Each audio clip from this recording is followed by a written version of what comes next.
देश विदेशमध्ये सुरुवातीला बातमी आहे ती आपल्या राज्यातूनच, मात्र साऱ्या जगात चर्चेत असलेल्या लोणार सरोवराची। बुलढाणा जिल्ह्यातील लोणार सरोवर हे जगभरातल्या पर्यटकांसाठी एक खास आकर्षण असतं, तसंच ते अभ्यासकांसाठी देखील एक आव्हान असतं। उल्कापाताने तयार झालेलं खारं आणि अल्कलाइन पाण्याचं हे सरोवर आहे, मात्र सध्या ते एका वेगळ्याच कारणाने चर्चेत आले। लोणार सरोवरामुळे सध्या अभ्यासकांसह पर्यावरण प्रेमींचीही चिंता वाढतीये। असं काय घडतंय या सरोवरात, काय कारण आहे या सगळ्या चर्चेमागे, पाहूया एक रिपोर्ट। जगप्रसिद्ध लोणार सरोवर पर्यटकांसाठी खास आकर्षण आहे। उल्कापाताने तयार झालेलं खाऱ्या आणि अल्कलाइन पाण्याचं हे सरोवर, मात्र हे सरोवर सध्या एका वेगळ्याच कारणासाठी चर्चेत आलंय।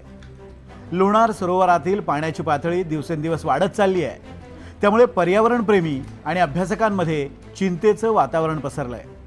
सरोवर परिसरातील 12 प्राचीन हेमाडपंथी मंदिरांपैकी भाविकांचं श्रद्धास्थान असलेलं कमळजा देवीचं मंदिर तब्बल 15 फूट पाण्याखाली गेलंय।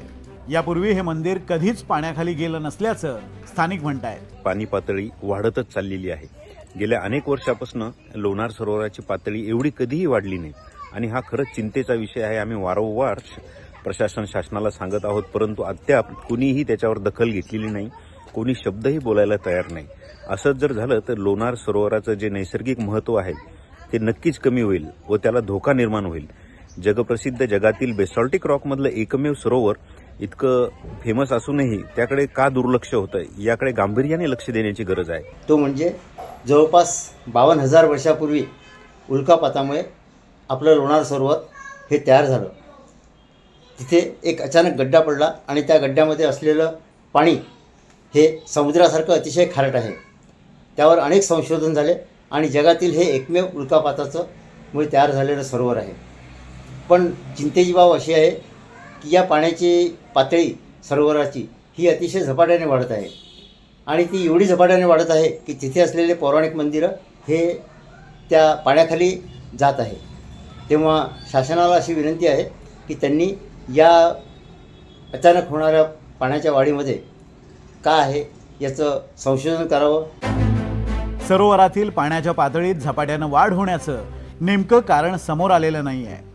काही अभ्यासकांच्या मते आजूबाजूच्या भागात जलसंधारणाची कामं आणि सांडपाण्याच्या प्रभावामुळे सरोवरातील झरे सक्रिय झाले असावेत।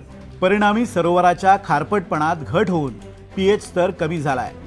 त्यामुळे गेल्या काही महिन्यात सरोवरात पहिल्यांदाच मासे आढळले होते, जे सरोवराच्या नैसर्गिक गुणधर्मासाठी धोक्याची घंटा मानली जाते। धार्मिक आणि पुरातत्व विभाग आणि पर्यावरणाच्या दृष्टिकोनातून बुलढाणा जिल्ह्यातील जगप्रसिद्ध लोणार सरोवर येथील पाण्याची पातळी गेल्या काही दिवसांपासून जवळपास 15 ते 20 फूट वाढलेली आहे। तर नेमका हा विषय आता पर्यावरण प्रेमीसह सामान्य नागरिकांमध्ये सुद्धा एक चर्चेचा विषय झालेला आहे। त्यामुळे पुरातत्व विभागाने येथे एक संशोधनासाठी एक चमू पाठवून नेमकं याचं कारण तरी काय हे स्पष्ट करण्याची मागणी या दृष्टिकोनातून समोर येत आहे। लोणार सरोवर नैसर्गिक दृष्ट्या अतिशय महत्त्वाचं आहे। महाराष्ट्रातल्या बुलढाणा जिल्ह्यात असलेलं लोणार सरोवर एक अद्वितीय नैसर्गिक आणि वैज्ञानिक आश्चर्य मानलं जातं, जे उल्कापिंडाच्या प्रभावानं तयार झालंय। जगातील बेसॉल्ट खडकातील एकमेव मोठं असं आघाती विवर आहे। लोणार सरोवराची निर्मिती अंदाजे 52,000 ते 57,000 वर्षांपूर्वी एका अतिवेगवान उल्कापिंडाच्या किंवा धूमकेतूच्या धडकेमुळे झाली। हे खाऱ्या पाण्याचं सरोवर आहे आणि याचं पाणी अल्कलाइन आहे। आशियातील अशा प्रकारचं एकमेव अंतर्देशीय खाऱ्या पाण्याचं विवर म्हणून सरोवराची ओळख आहे। सरोवराचा सरासरी व्यास सुमारे 1.2 किलोमीटर आणि खोली 137 मीटर आहे।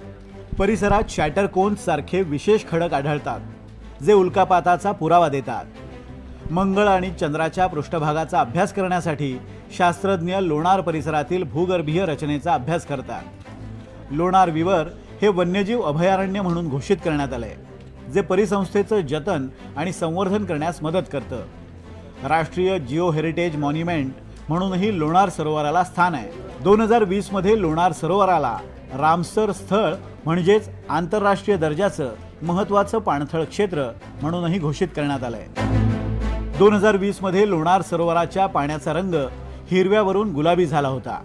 पाण्याची वाढलेली क्षारता आणि हॅलोआर्किया नावाच्या सूक्ष्मजीवांची वाढ हे त्याचं कारण सांगितलं जात होतं. आता लोणार सरोवरातील पाण्याची पातळी झपाट्यानं वाढल्यानं पुन्हा एकदा हे सरोवर चर्चेत आलंय. मात्र त्यामागची कारणं शोधणंही तितकंच महत्त्वाचं आहे. अमोल सराफ, NDTV मराठी, बुलढाणा.